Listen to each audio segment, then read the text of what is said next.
The Saga of Tanya the Evil by Carlo Zen. Book 1. Deus lo Vult. Chapter 0. Prologue. July 18, Unified Year 1914, somewhere in Imperial Capital Barun. In the beginning, there was only light. Then came a gentle sensation of floating, a brief repose. There was warmth and a vague restlessness, provoking a desire to lose oneself. Lose oneself? Yes, I've forgotten something. But what could it be? What could I have possibly forgotten? Before a chance to face such questions came along, it suddenly began shivering.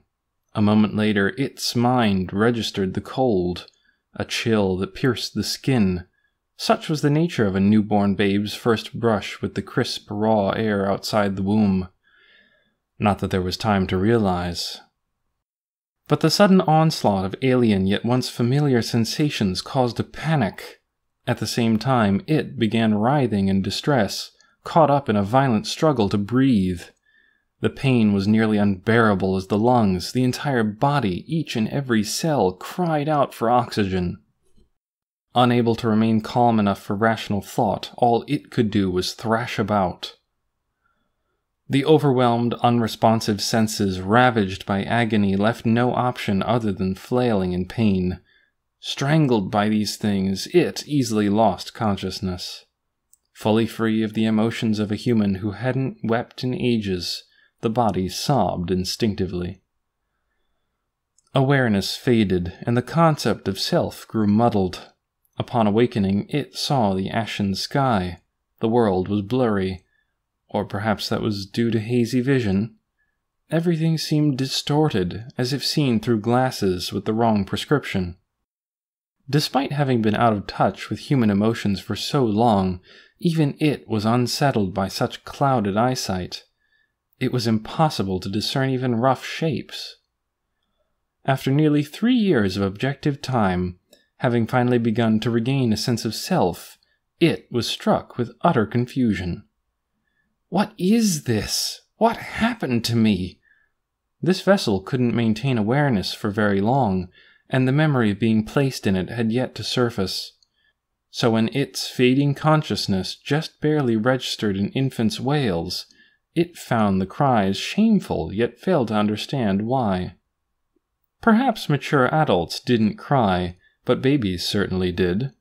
Infants were supposed to be protected and given equal opportunities, not despised. Thus, with a deep sense of relief, it relegated the vague shame to a dark corner of its mind, blaming it on the lack of a clear consciousness. The next time a hazy sense of comprehension dawned, it was absolutely bewildered, not surprisingly.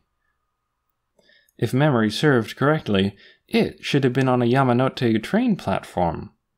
Yet, after coming to, it was somehow inside a massive Western-style stone building, getting its mouth wiped by a nun who seemed to be a nursemaid. If this was a hospital, then a safe assumption could be made that there had been some sort of accident. Blurry vision could be explained by injury as well.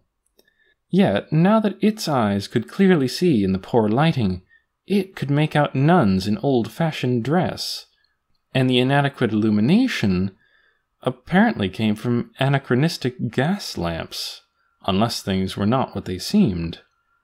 "Tanya, dear, say ah." At the same time, it noticed a bizarre lack of electrical appliances nearby. In the civilized society of 2013, here was a room devoid of electronics, yet riddled with items long since considered antiques. Are they Mennonites or Amish? But why? What am I doing here with them? "Tanya, dear, Tanya." The situation was a difficult one to grasp. The confusion only deepened. "Come now, won't you open your mouth for me, dear? Tanya? I don't understand." That was precisely the problem. That was why it hadn't noticed the spoon the nun held out. But of course, even if it had, never in a million years would it have dreamed of eating the proffered food. Surely the spoon was meant for this Tanya dear, But while all these thoughts were swirling around, the nun finally lost her patience. With a sweet yet stern smile that brooked no argument, she stuffed the spoon into its mouth. "You mustn't be picky, dear. Open up!" It was a scoop of vegetables that had been stewed into mush, but that single spoonful also thrust the truth at hitherto uncomprehending Tanya. Stewed vegetables. That's all the nun had stuffed into its mouth. But for the person in question, the action only made things more bewildering. In other words, I am Tanya. Thus a cry arose from the depths of its soul. Why?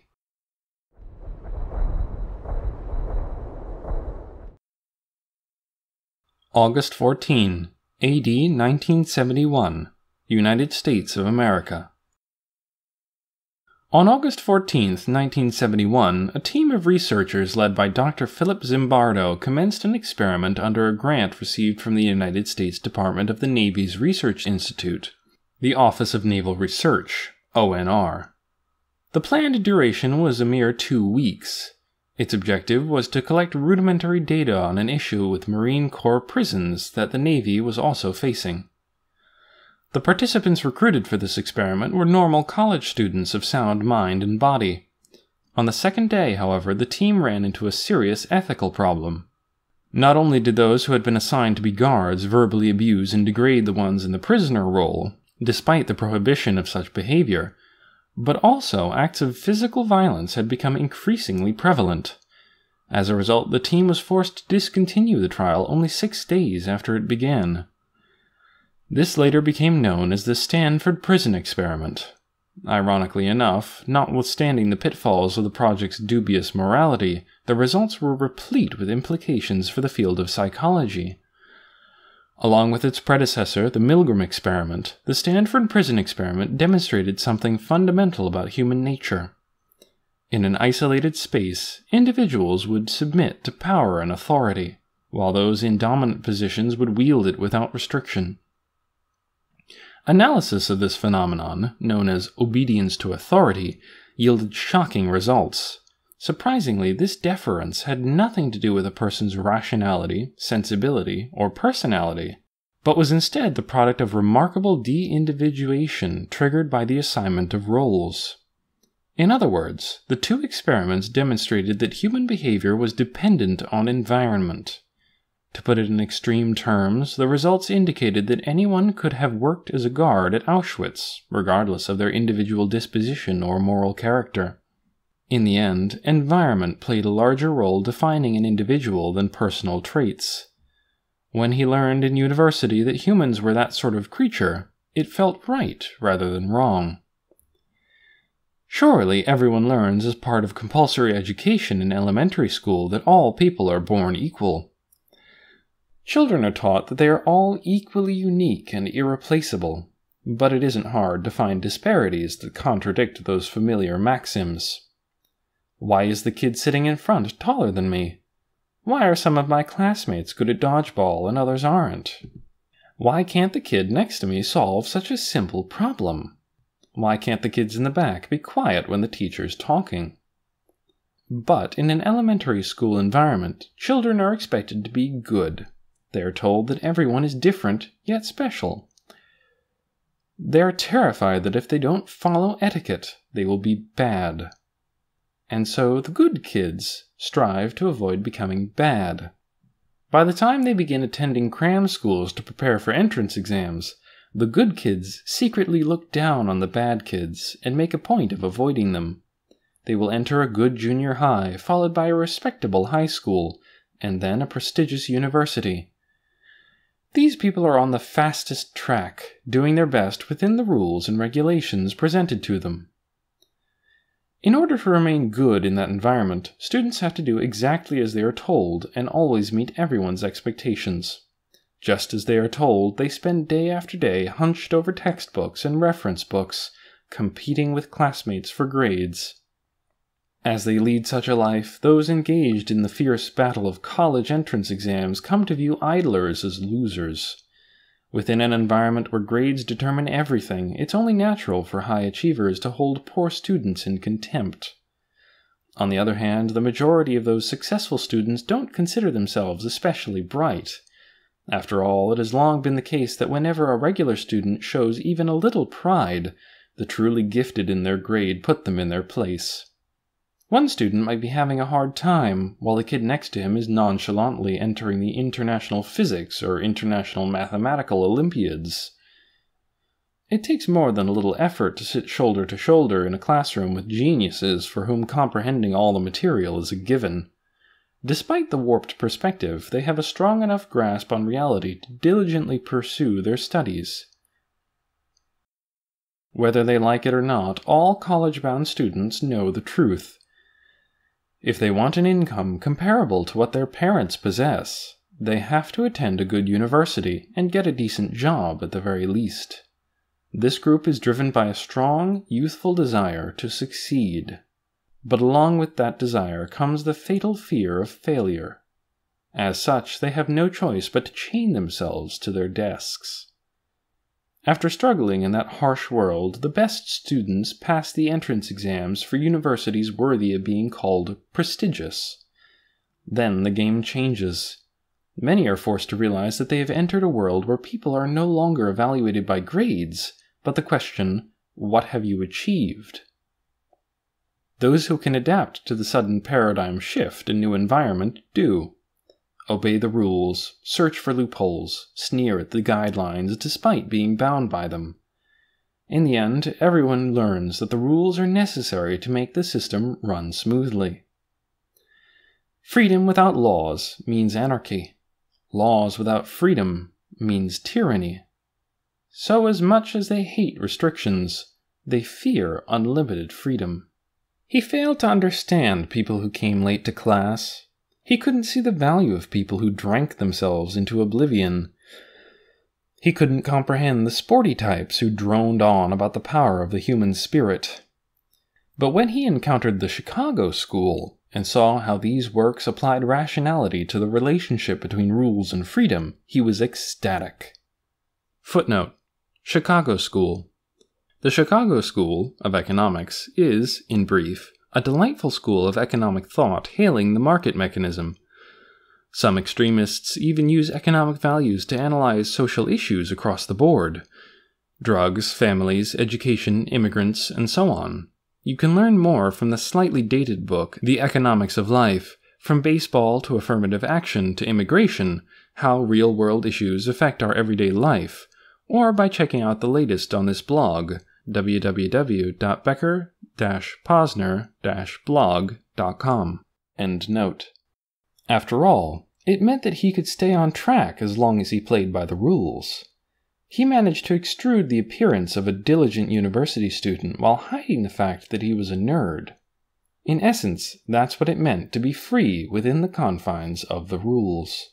As far as friends were concerned, he enjoyed hanging around with his high school buddies as well as a bunch of kindred spirits he met in college. This was his moratorium until he went out into the world, although he still made sure to improve himself and develop connections. Naturally, he invested in his human capital by acquiring language skills and culture to a point.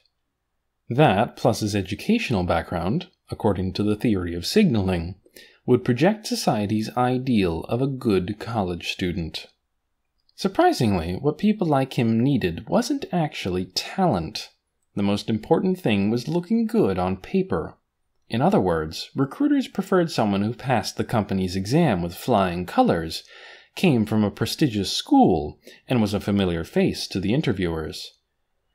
It was for precisely that reason that the headwind of a recession's employment slump didn't particularly blow against him. After all, he was on his mark at a different starting line compared to everyone else. In truth, he had the advantage. This contest was completely rigged. From the get-go, it was only natural to visit alumni who came from the same alma mater. In fact, he'd gone so far as to accept invitations to grab a few drinks with the recruiters from Human Resources. Now, just imagine if someone on the employment side attended the same junior and senior high, or was a graduate of his college. They would offer guidance about what qualities recruiters looked at for such and such company and how to present himself in the interviews. As long as he combined his various connections and did decently in the interviews, he would have nothing to worry about. If he wasn't too picky, he could get a job that put food on the table for sure. By obediently doing whatever he was told, he became a societal gear that performed well at a steady pace. Somewhere along the line, he began to view himself as a mature adult in that work setting. Job satisfaction, individuality, creativity. He was a cog in society, and he could assert that the content of his work didn't matter as long as he received fair compensation. From the company's perspective, the ideal employee was required to complete assignments promptly while maintaining a level of quality appropriate to their salary. Adhering to the company's philosophy in all things, the ideal employee would take initiative and search for ways to turn a profit. It wasn't terribly difficult for him to adapt to life as a slave to corporate logic. Heartless, robotic, callous, impersonal, concerns of that nature only troubled him in the very beginning. He was terrified of people who howled ingloriously or resorted to violence. It wasn't possible for him to comprehend such disgraceful behavior. But with time, he acclimated. It was just like school. Humans are creatures designed to adapt to change. When it comes down to it, conforming to the environment means assuming one's assigned role. A guard acts like a guard, and a prisoner acts like a prisoner. The days passed uneventfully, alternating between work and hobbies. Naturally, work progressed efficiently. Following company directives and avoiding mistakes as much as possible were important to not let work cut into precious free time. Consequently, by the time he entered his 30s, he was not only close to matching his parents' income, but had also most definitely gotten on the promotion track. He was highly regarded for his devotion to the company and loyalty to the executives, and he climbed the advancement ladder in the Human Resources Department. He even received a Touchstone Award as a section manager. Yes, that's right. I had an important job. There is absolutely no reason, none whatsoever, for a nun to stuff a spoonful of boiled vegetables down my throat. I'm being quite the gentleman, not even screaming at the top of my lungs to demand what right you have to call me Tanya, dear. Growing impatient, he attempted to stand in order to launch his why me tirade. That was when it hit him. His head throbbed as unpleasant memories suddenly surfaced. February 22nd, AD 2013, Tokyo, Japan. Why? Why me? Why? It's obviously because your cost performance is abysmal. On top of that, you've been absent quite a lot. And another nail in the coffin, I have a report from your direct supervisor claiming that you've taken out multiple cash advance loans of who knows how much. Plus, you adamantly refuse to see the occupational physician at every turn. In conclusion, it's clear that you're becoming a costly employee. More importantly, we can't have you causing some sort of scandal and marring the company's good name. I'd love to ask you, is there any reason why we should keep you on board? But due to certain laws, I must conceal such sentiments deep within my heart and respond with as much tact as possible. You've already failed to complete your PIP twice. The company gave you a perfectly reasonable order to attend PIP completion training, but you refused. And you have numerous unexcused absences. False courtesy? That's just fine. It's not prohibited by law. False courtesy? That's just fine. It's not prohibited by law. This is a for-profit corporation, not a charity for the societally inept. That said, as you've contributed to our company for such a long time, I believe a voluntary resignation, rather than a disciplinary dismissal, would better serve both our interests. While this may be a huge waste of time, it's still part of the job description. I've never had to go out on client visits before. How the hell does that count as training? It combats deteriorating work results by helping supervisors understand sales representatives and find ways to improve their managerial practices. With that in mind, we felt it was necessary for you to undergo this training. Even if it's all in a day's work, this is still tiring. It's an utter pain to deal with this endless parade of weeping and wailing employees who try to cling to us. If you think crying will change things, go for it. In some parts of the business world, that's a valid tactic, But if you think it'll work after calling me things like a heartless monster, boss's pet, or cyborg, you've got another think coming. I've always known that I wasn't the best, unable to compete with the geniuses and unable to match the gifted through hard work and dedication. My personality has grown utterly warped. I'm a mess of convoluted complexes. Truly benevolent people are awe-inspiring.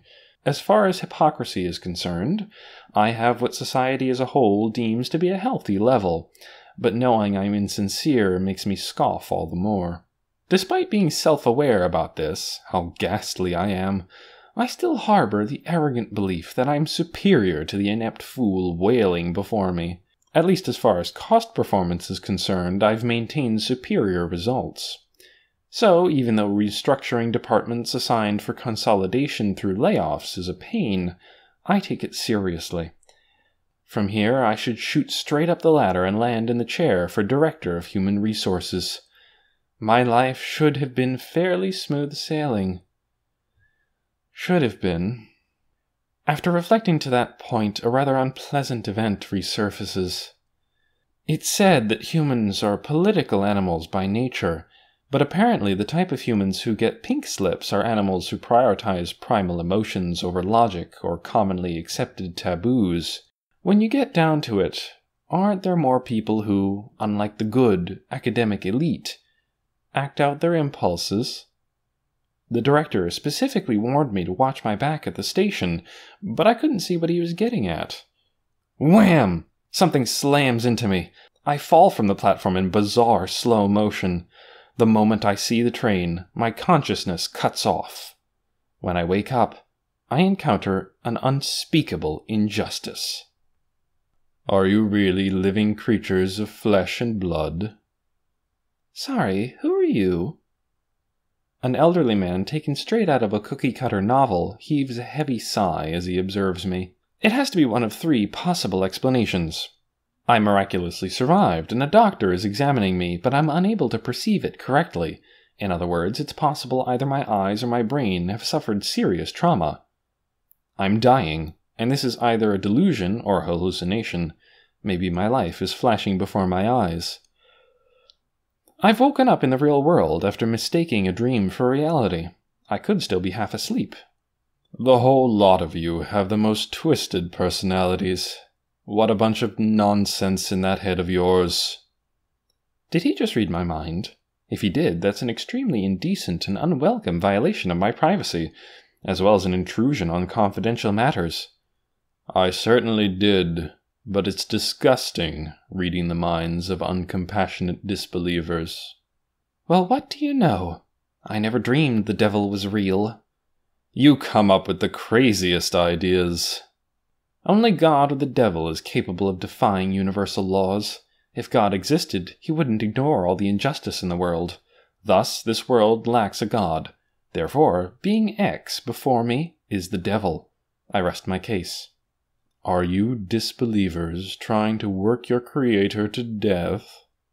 You disbelievers? In the plural, which means he's referring to others along with me. Should I take comfort in the fact that I'm not alone? Hard to say. While I don't specifically hate myself, I don't particularly love me either.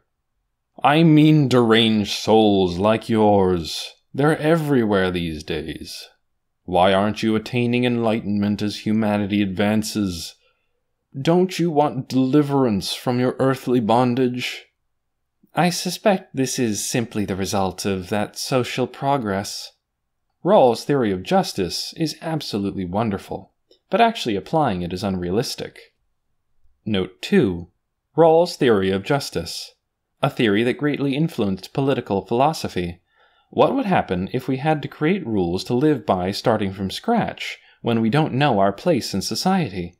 After that discussion, Rawls explores what fair laws might look like.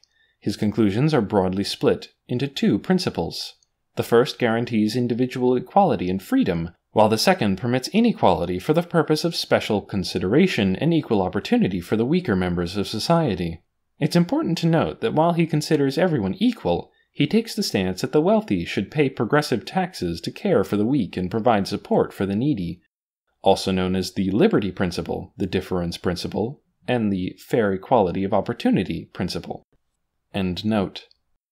Humans have already been divided into the haves and the have-nots. It might be interesting as a hypothetical proposal, but in reality, people can't give up what they have for the sake of others. Isn't it natural to pursue material gain in this life rather than worry about the future? Even so, what does it matter? If I'm dead, what's going to happen to my soul? Let's discuss this constructively. What really matters is what comes next. I'll just throw you back into the cycle of life and death. You're getting reborn, replies the self-proclaimed god, being X. The answer the stranger gives is quite simple. I bet he's fulfilling his duty to explain. Yes, work is not something to be taken lightly. I can appreciate the importance of assuming responsibility and acting in compliance with the law. Like it or not, as a member of society, of an organization, I should probably indicate that I understand how we're to proceed. Very well. In that case, go ahead and do your thing. For starters, I plan on doing a better job of watching my back in the next life. I've learned that there are two types of people, rational and irrational, so I'll undoubtedly need to revisit behavioral economics. I've had it. But the words he whispers under his breath leave me perplexed. Huh? Can't you guys get your acts together? Far be it from any of you to attain enlightenment and break free from the cycle when you lack so much as a shred of faith, he complains, making this awkward for me. Quite honestly, I've no idea what this being X, self-proclaimed God, is so mad about. I realize elderly folks can be quick-tempered, but when someone who appears to hold a fairly senior position flies into a blind rage, they can be hard to read. If this were an anime, you could write it off as a gag, but in the real world, you rarely get that luxury. Humans these days have strayed too far from the universal laws. They can't tell right from wrong. Geez, being X can preach all he wants about universal laws, but I don't know what the hell he's talking about. And if these laws really do exist, it's annoying that he didn't give notice beforehand. He's asking too much if he expects people to adhere to laws they've never seen, let alone consented to. I can't comprehend something that hasn't been put into words. To my knowledge, I've yet to develop telepathic powers. I gave you the 10 Commandments, you know. Thou shalt have no other gods before me. Thou shalt not take the name of thy Lord God in vain. Remember the Sabbath day, to keep it holy. Honor thy father and thy mother. Thou shalt not kill. Thou shalt not commit adultery. Thou shalt not steal. Thou shalt not bear false witness against thy neighbor. Thou shalt not covet thy neighbor's wife. Thou shalt not covet thy neighbor's property. The commandments suddenly flow into my mind via telepathy or something. But, well, damn. See, I was born in a polytheistic region of the world, where we're used to letting things slide as religious tolerance, so I'm honestly not sure how to react to someone bringing up the commandments. For the record, I happen to honor my parents, and I've never killed anyone. But I am biologically male. Certain sexual instincts are programmed into me. I can't do anything about those. It'd be another story if I had handled the programming, but I didn't. I'll regret that as long as I live. Just how long does God live? I'm mildly intrigued, if only from a purely academic perspective. Unsurprising, given my inquisitiveness and curiosity. I've never fought the desire or impulse to murder someone. Sure, it's refreshing whenever I nail a headshot in an FPS, but that doesn't make me any more bloodthirsty than the next guy.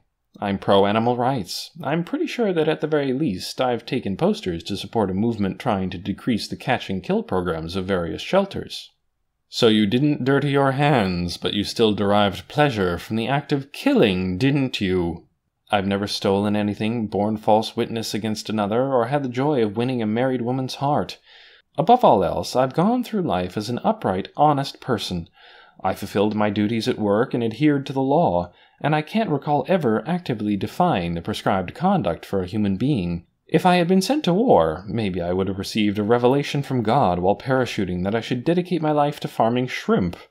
Unfortunately, my experience serving in the military was limited to online games. Have it your way. If you won't repent, I'll have no choice but to impose a fitting punishment on you.